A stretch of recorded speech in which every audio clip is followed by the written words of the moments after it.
Well, this is kind of neat. It's the first time I've ever been able to do anything really utilitarian with a Daytona besides test drive it and fix it. I'm at the Laundromat. Neat. Oh, check this out. I figured out what the other thing was. Look at this old sign. This is cool.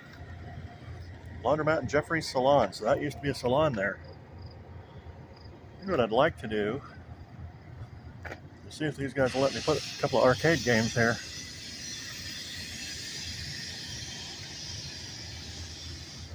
I think we're leaking. Yeah, not very much. That's all right. There be it. One Daytona in Columbiana, of all things. The first time I've had this thing in Columbiana for how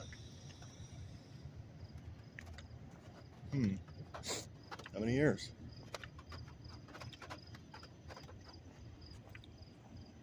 Let's see, 2009. It's now the year of our Lord 2025, which means 16 years ago. Wow.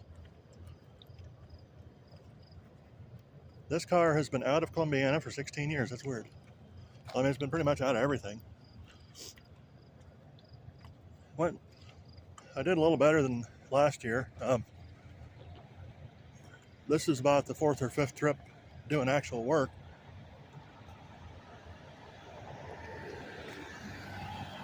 I went down to my father's place. What did I say? Monday? Yeah, yesterday, Sunday. Had a little get together down there. Saw the nephew and niece and stuff. That's kind of good. Cool old people. Yeah, a few other folks, cousins and stuff showed up. Had a little get together. That's fun. And the car made it back. I got some tuning done. Yeah, I got all 8 cylinders working most of the time.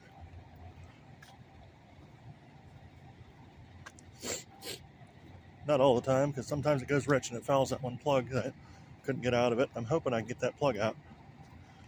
Or, worst case, run a whole bunch of seafoam through it. That usually cleans her up too, as that did last time. Whoa. Cadillac. Hello. If you have to ask, you can't afford it. Oh, I had a Cadillac Eldorado with the same friggin' white wall wheels on tires on it. And the hubcaps too. That got stole by the crooked landlord. Wow, look at this. Chevy Garage is kind of down on inventory.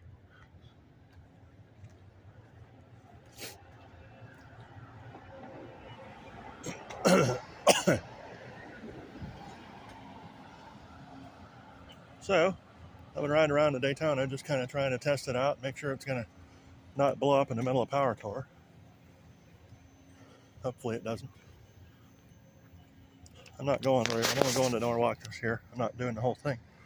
Because I like down south. I wanted to go to Georgia and stuff, but that was last year. We'll go next year. Hopefully it'll be back down south again.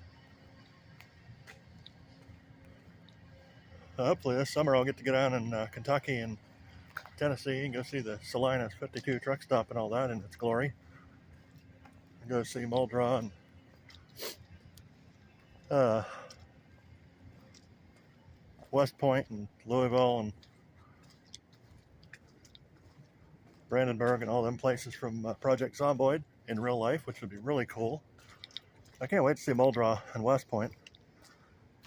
It's like I already know my way around town. I'm going to do a video. That's going to be awesome. Unless it sucks, in which case it's not going to be awesome.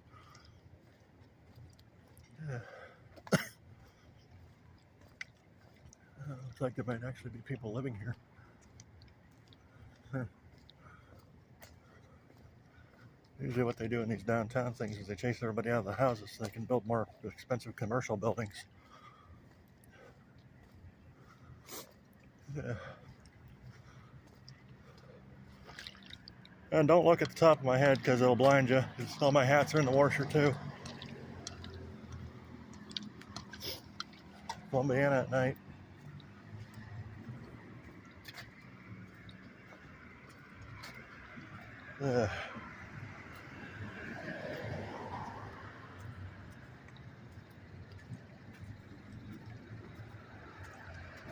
Yeah, let's go back. I had like 24 minutes or 23 minutes for when it starts. Yeah. I can't wait to get on some road trips this summer. I gotta get out of here. This place is eating my brain.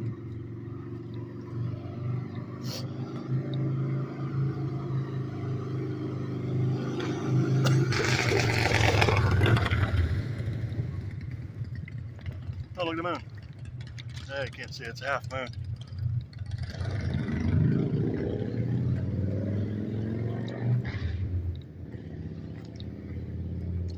Guessing Google's probably going to have their half moon game on pretty soon again. There ain't hardly nothing over there. Yeah, not that it bothers me. I don't like new stuff. Oh, this phone lens is disgusting. Sorry, I don't have anything cleaner to wash it with.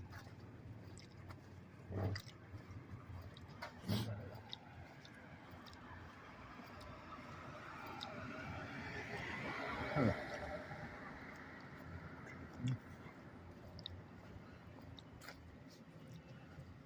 Back to the industrial district.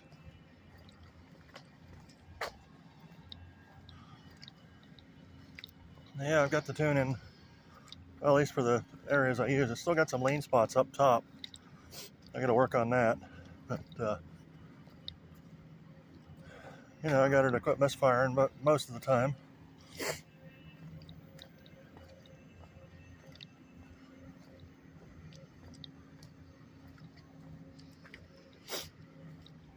I'm hoping that thing holds out. Actually, I've been using it for a daily driver for the last few days. And it's had some issues, like the fuel pump sometimes will jump up and down in pressure. But that's a combination of the crap pump and the crap regulator. If I get a good pump and a good regulator, it should fix it up. Or maybe just I'll put a voltage regulator on the fuel pump so that it just, because the voltage jumps up and down as the engine revs a little bit. Sometimes when it gets lower, it drops and the pressure drops down a little bit because it's not a very good regulator. Well, I'm guessing that the regulators probably aren't going to handle that too good anyway. It seems to be it's all right. It's not like massive overshoots right now like it used to be. Huh. Oh, look at this old sign post. That's kind of neat. Oh, a newcomer. Huh. Now there's 3 people at the laundromat. Usually I come out here at 2 in the morning when it's only me. It's like 10 o'clock at night now.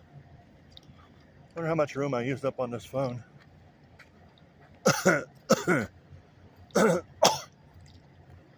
Alright. Never trust a line on the road, because whatever they paint the lines at, they're going to drop the anvil on your head.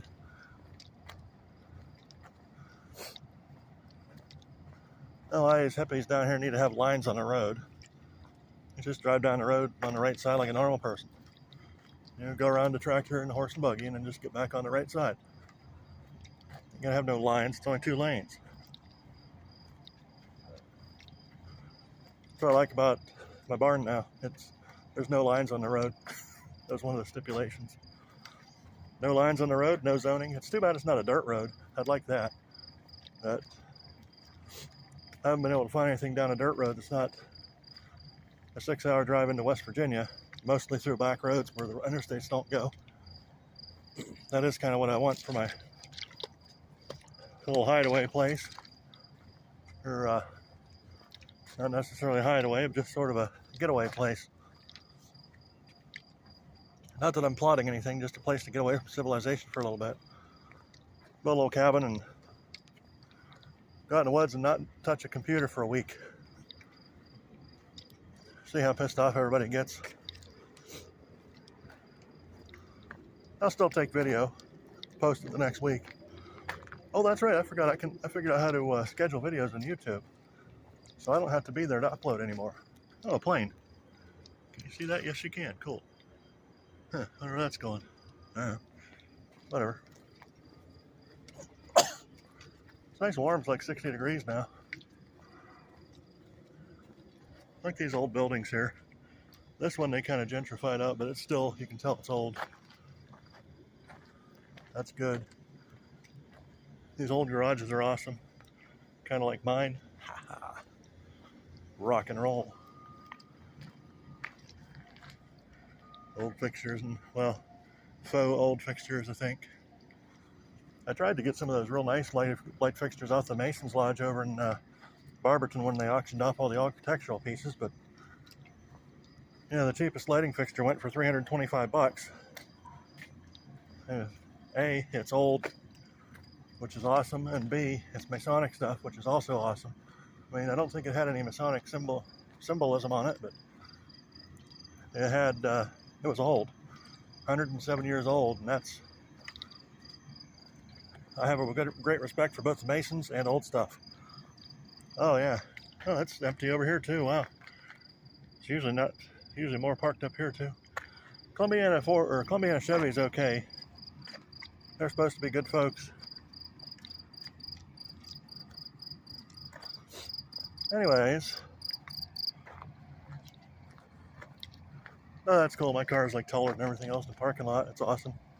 That's taller than people's trucks. Well, no trucks here now, but if there was a truck, it might be taller than that. It's taller than my trucks are, all of them.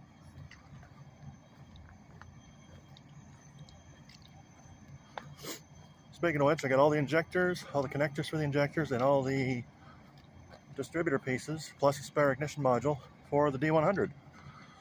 I got a GM HEI distributor that fits a 318. And I'm going to put that Magnum 318. I couldn't get the big cap, so I had to get the little cap one for the Australian version. And the problem with that is it uses a Bosch ignition module. It's 4 pins, just like the 4-pin GM one. It's got the same stuff, plus ground. You know, it's got a bracket ground, but it's in a slightly different case. I wonder if they're the same thing. Well, I mean, they look the same. But yeah, kind of spark. Oh, that's a used stuff, or maybe that's service. Well, so I'm working on rigging it up so that it works with an external, well, I'm just using the module to trigger the computer. So I'm putting a resistor a big resistor, power resistor between battery positive, or between ignition positive and the module, the coil input on the module. Oh, sparse. So then I'll hit between the coil input on the module, which is fed by a resistor, not the coil anymore, and the Speeduino input. That's where I'm going to connect to. Well, connecting the Speeduino input between the former coil wire to the 4-pin Bosch module and the come on, brain. All right, my back hurts, I'm walking, I'm tired, and I'm trying to brain at the same time. It doesn't work. Anyway, I'm going to lock the distributor, lock the vacuum and mechanical advance, and I'm only using that Bosch module for a trigger for the Speeduino. It's going to fire the same thing I got in the D100, that Corvette module and coil. I got all the pieces I need to make another GM to Dodge coil adapter, so I can come out of a GM LS or LT1 coil into a Dodge distributor, which is a little bit different. Well, now that got me thinking. Oh wait, no, they're the same because they're Audis, not innies. So the terminals stick out of the GM and the Dodge Magnum version distributor. That'll work. Cool. All right, that'll work. And it's got 8 triggers. I'm not real concerned with sequential injection because it doesn't really matter that much for non-emissions stuff. And I'm doing paired injectors on this anyways. I've only got 4 output channels, so I'm just pairing the 8 injectors, two for a channel. It seems to work all right on the Daytona and for everybody else. So it's just not going to have any sync. It's not going to care which injectors fire, just so long as they're in, each cylinder gets its own amount of fuel. It doesn't really care when, as long as it's before it's got to pull it in.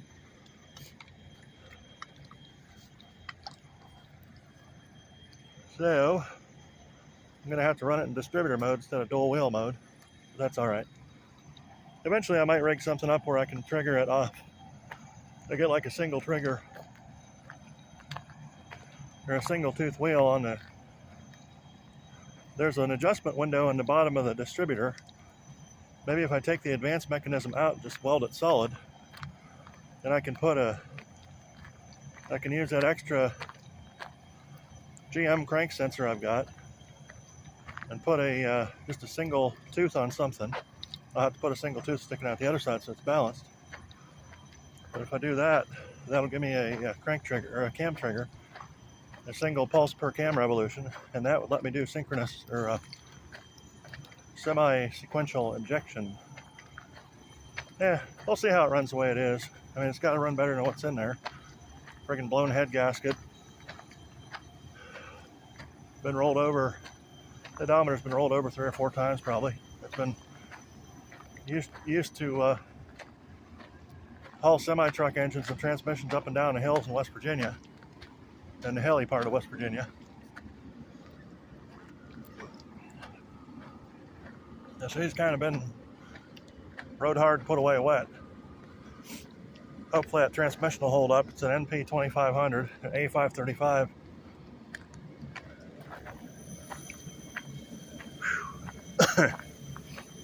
We shall see. If it don't, we'll have to get another one.